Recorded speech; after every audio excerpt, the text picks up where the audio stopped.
Laziel Vren was the artist, Neven Arlo was the lure, and Tirah Osk was the executioner. 3 children from a quiet town who together orchestrated one of the most horrifying murder sprees in modern history. What no one knew was that behind their innocent faces hid a calculated evil far beyond their years, one guided by a shadowy figure known only as the Architect. In the peaceful town of Elowick, life moved slowly. It was the kind of place where people left their doors unlocked, where kids rode their bikes to the park, and everyone knew each other's names. But in early spring, that peace was shattered when a boy named Milo Fern didn't return home from school. His mother thought he might have stayed at a friend's house, but as the evening turned to night, panic crept in.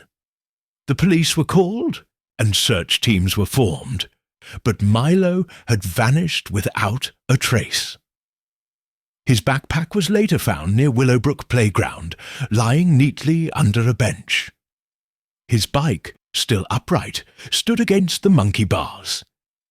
It was as if he had simply evaporated. Days turned into weeks. Flyers bearing Milo's smiley face were pinned to trees, mailboxes, and grocery store windows. The town was heartbroken. Everyone helped in the search. But as time passed and no new evidence surfaced, hope began to fade. Then, just 3 months later, another child went missing. Her name was Eileen Ray. She had been walking home from her piano class, barely a block from the park. Her music books were found scattered in the grass. Her phone had stopped pinging near the same playground.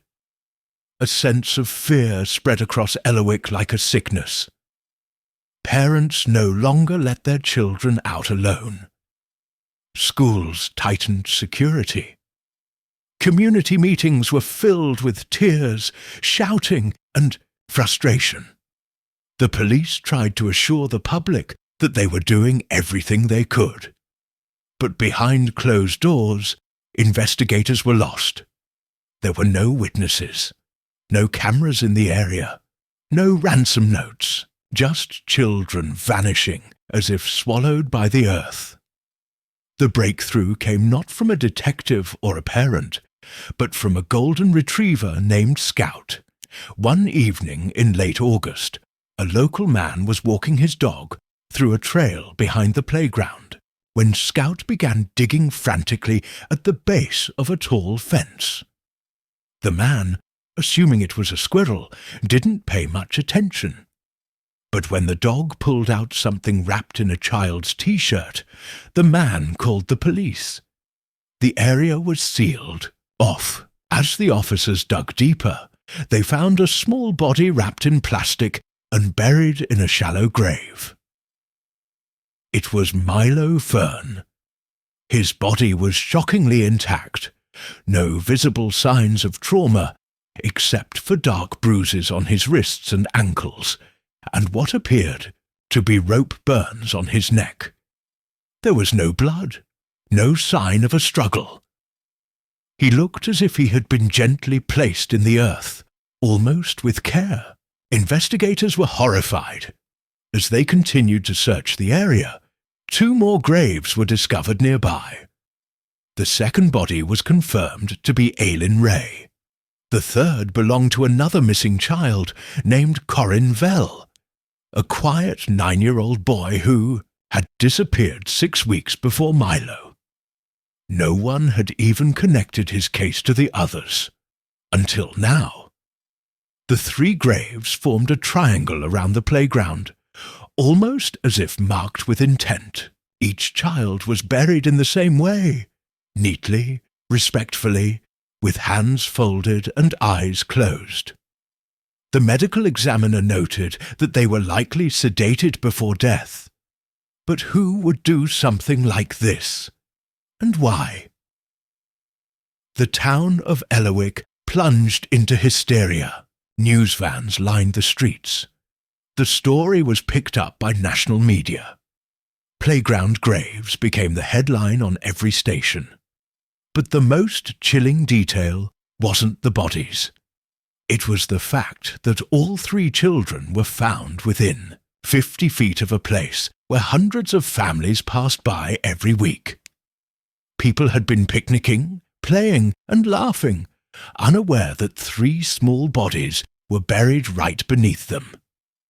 Police began to wonder if the killer wasn't a stranger, but someone who knew the park well, someone who watched it every day, someone hiding in plain sight. As detectives reviewed the area and rechecked the files, one thing became clear. These weren't random acts. Someone had a plan. And they were just getting started. The discovery of the graves sent shockwaves through Elowick. But even more disturbing was the realization that the killer might be someone local.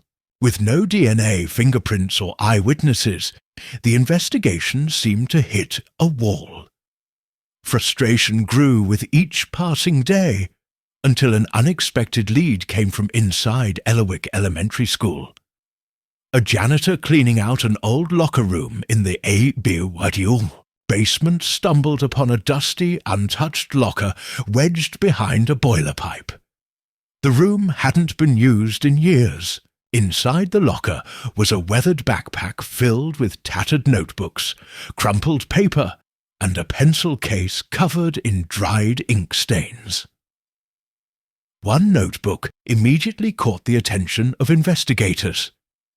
On the front was a hand-drawn symbol, 3 lines forming a triangle with a small X in the center. Inside were dozens of pages filled with disturbing sketches. There were drawings of children inside boxes, some with closed eyes and ropes around their limbs. Beneath each drawing was a name, and next to some names there were dark X marks scratched over them. 3 of the names matched the murdered children: Milo Fern, Elin Ray, and Corinne Vell. 2 more names were listed, both uncrossed: Jenna Pask and Tobias Elren. The discovery sent a wave of fear through law enforcement. They had found a kill list, and 2 more children might be next. Police quickly moved to protect Jenna and Tobias, pulling them from school and placing them under constant watch. Their parents were horrified. Neither child knew anything about the notebook or who could have written it. They were just normal kids doing normal things. But someone had targeted them. The initials LV were scribbled on the inside back cover of the notebook. Investigators immediately started digging through school records, looking for a student with those initials. Only one stood out: a 12-year-old boy named Laziel Vren. His name had surfaced before in minor disciplinary reports. Nothing serious, just notes about social withdrawal, staring during class, and an incident involving a squirrel he had harmed behind the school building. The school counselor had met with him twice, noting that Laziel showed signs of detachment and a fascination with death, but no one had considered him dangerous.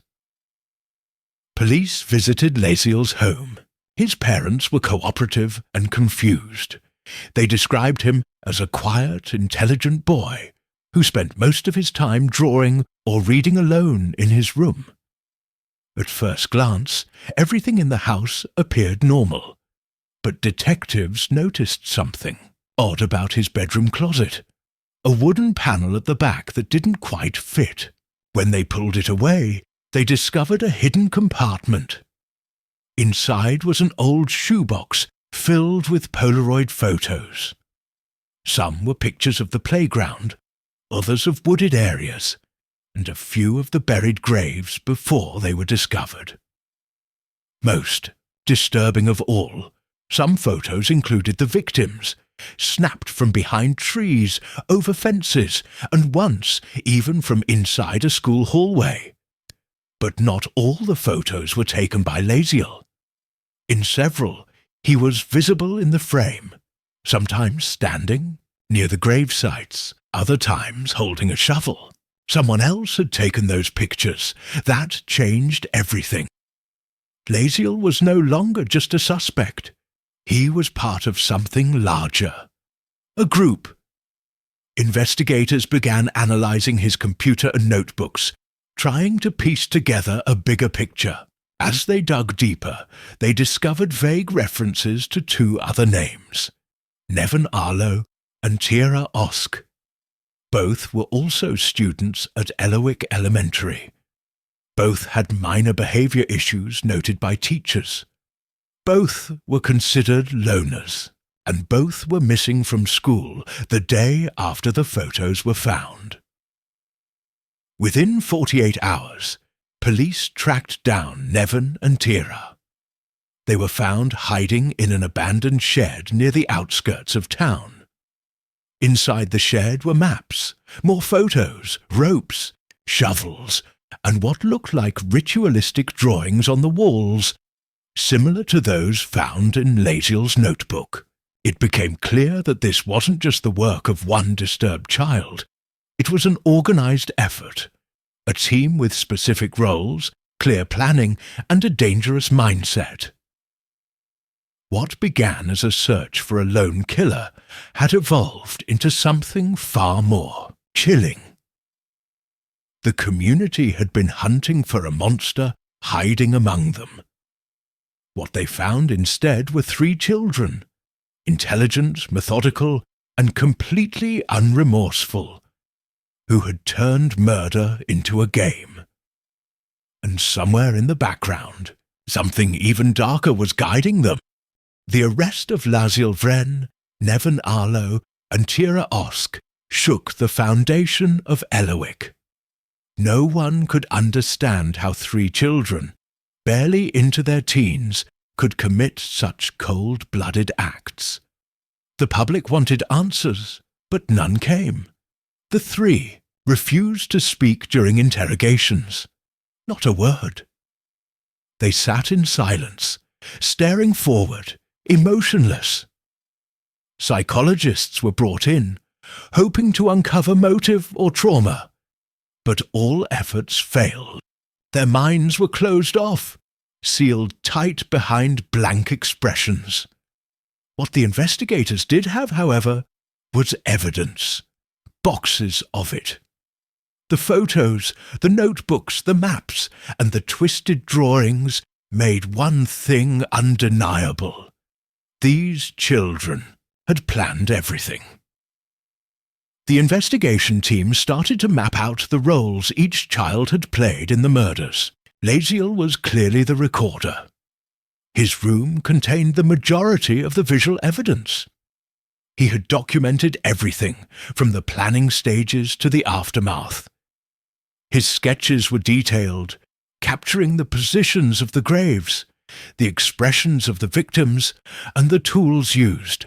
Neven was the bait. He was younger, smaller, and friendlier than the other two.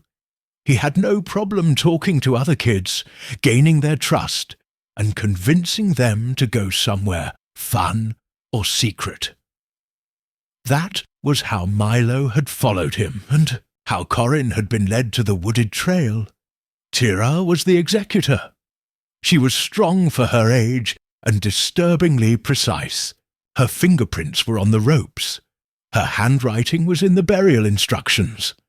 Her name was linked to physical evidence at every scene. A girl who should have been worried about math tests and weekend sleepovers had instead learned how to tie proper ligatures and cover a shallow grave, and she had done it more than once.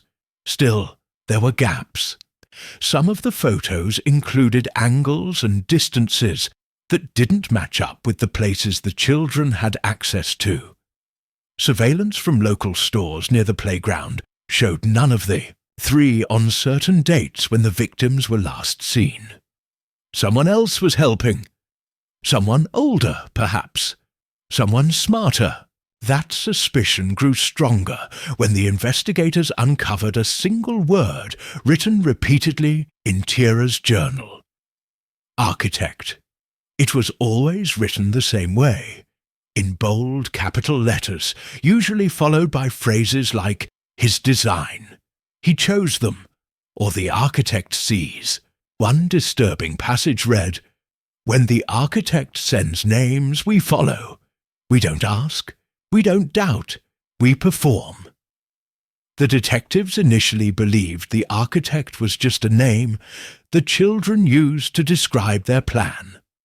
But then, as analysts combed through the digital records found in Laziel's devices, they discovered encrypted chat logs under a username, Archno-Tect. The messages had been sent months before the murders began. They weren't conversations, they were instructions, detailed, methodical, and terrifying. The instructions laid out when to meet, which child to target next, what equipment to bring, and how to avoid suspicion. The tone of the messages wasn't friendly or childish. It was controlling, cold, and mature. Whoever Archo-1-Tect was, they had created the entire operation from behind a screen. Laziel, Neven, and Tirah weren't the leaders.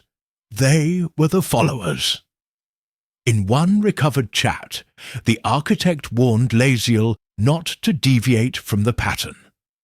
Another message told Neven to smile more at school so he wouldn't draw attention, and Tirah was instructed to dig 2 graves ahead of time to prepare for unexpected opportunity. It was chilling. These weren't just random acts of violence. This was a machine, run with terrifying efficiency. Investigators managed to trace the IP address of the messages, but they hit a wall. The signals had been bounced through multiple servers. Whoever the architect was, they had gone through great lengths to stay invisible.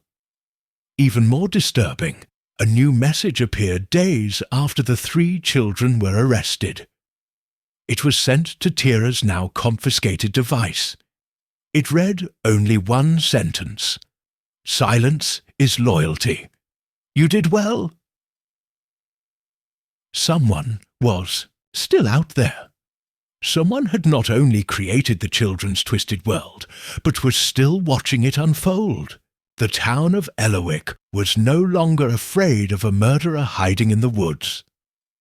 They were now afraid of the shadow behind the children.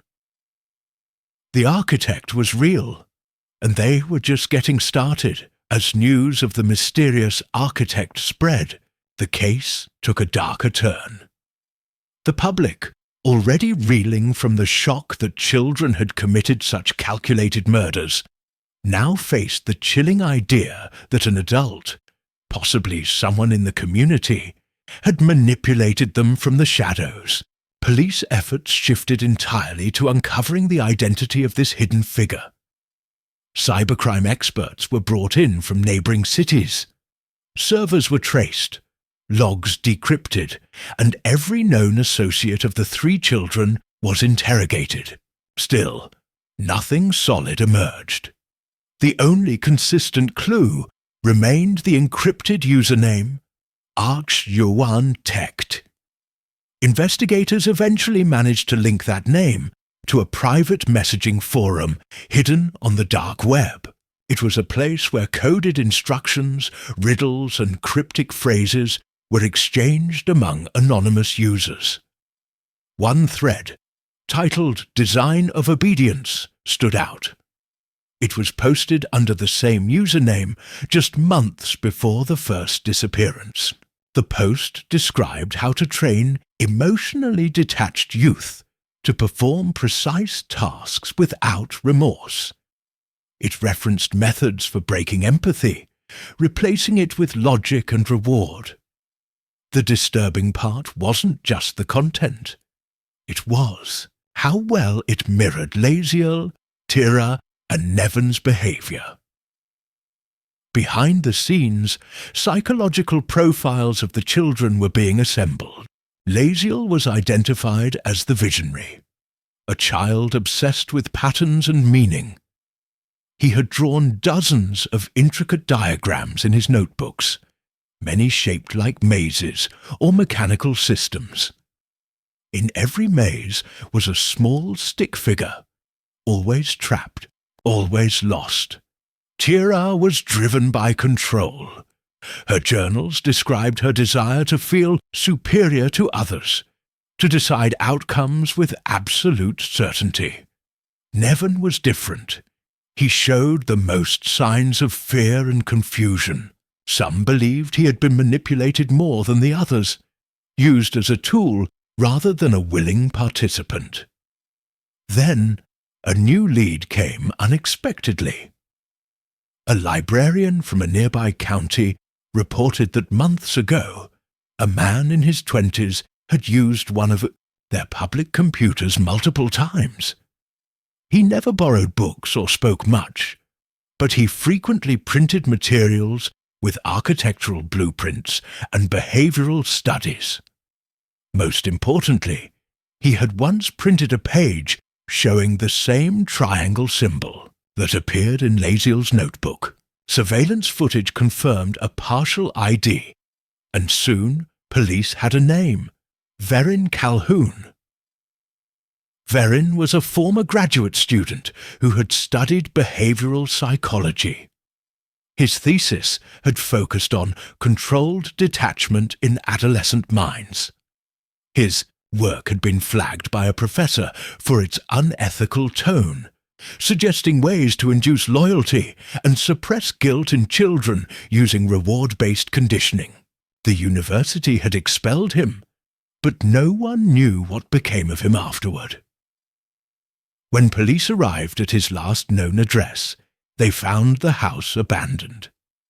Inside, the walls were covered with diagrams, flowcharts, timelines, and rows of names. Some were already crossed out. Among the names were the victims: Milo Fern, Elin Ray, Corinne Vell. But there were more. Children from towns outside of Elowick, kids who had gone missing years before and were believed to be runaways. Their cases had never been solved. It appeared Vren had been operating long before the playground graves were ever found. On a table in the living room was a large board labelled Next Phase. Photos of new locations, children, and schoolyards were pinned across it. The chilling message written across the centre read, "They obey, they multiply, they replace." It was now clear that Vren hadn't just created a trio. He had built a model, a system he could replicate, a method to manufacture killers from children. And the three in Elowick were just a prototype.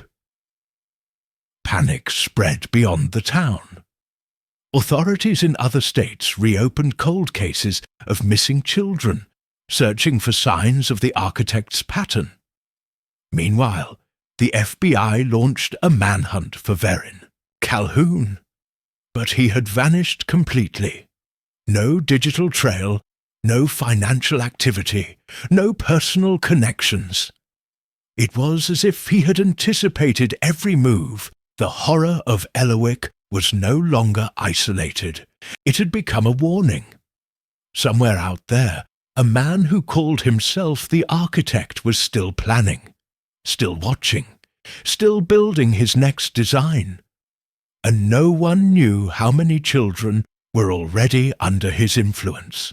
Months passed since the arrest of Laziel Tirah and Neven, but the nightmare they created continued to spread. Elowick was no longer a quiet town. It had become a symbol of lost innocence, hidden manipulation, and a terrifying question: how many more were out there? The case had ignited a national panic.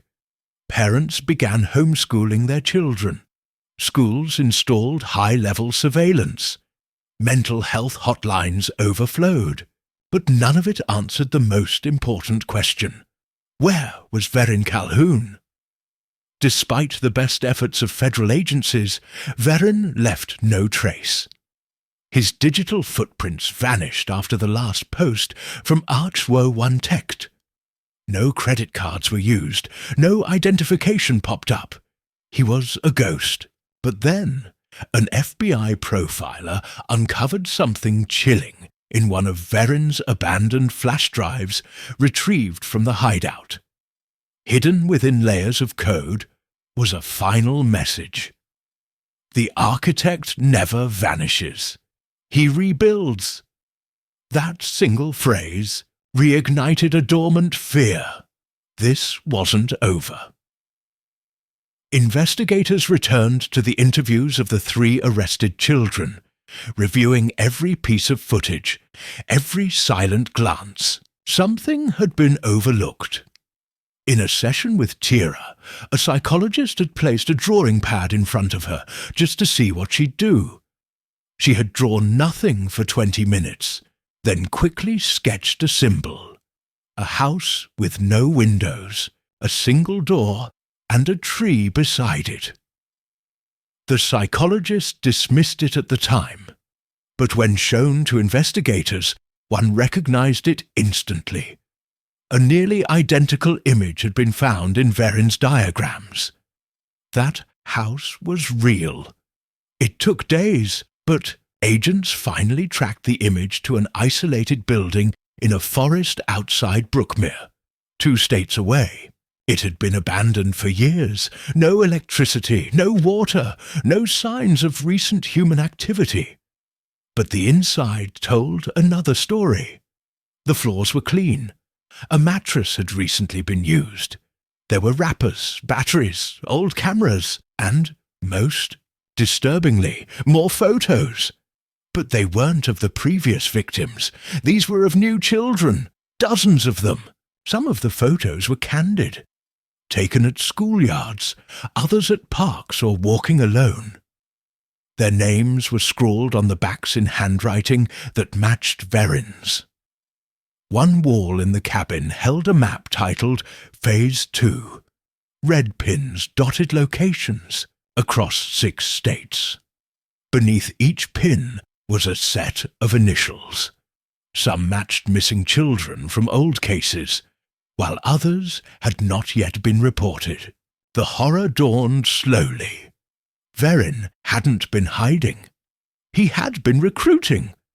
Somewhere along the way, he had expanded his reach. His methods worked, and now others were following his lead. Soon after, a report came from Glenmere, a small town, hundreds of miles away. 2 children, ages 10 and 11, had attacked a classmate in the woods after school. They had tried to bury him alive, saying he had broken the code. When police searched their rooms, they found notebooks filled with maze drawings, kill lists, and the same triangle symbol, the mark of the architect. Neither child had ever met Laziel, Tirah, or Neven. They had been trained remotely, groomed online. Vren's system had spread, like a virus.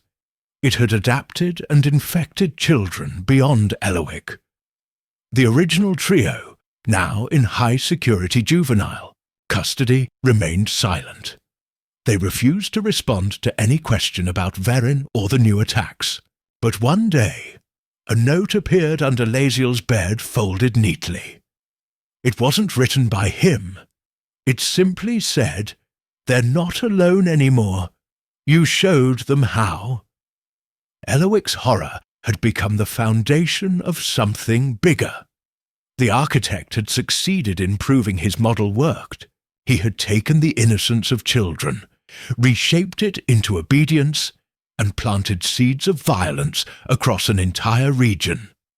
And the terrifying truth lingered with investigators long after the files were closed. They had caught 3 of them, but others were still out there, waiting, watching, and learning. The blueprint had been written. and the next generation of killers was already being built.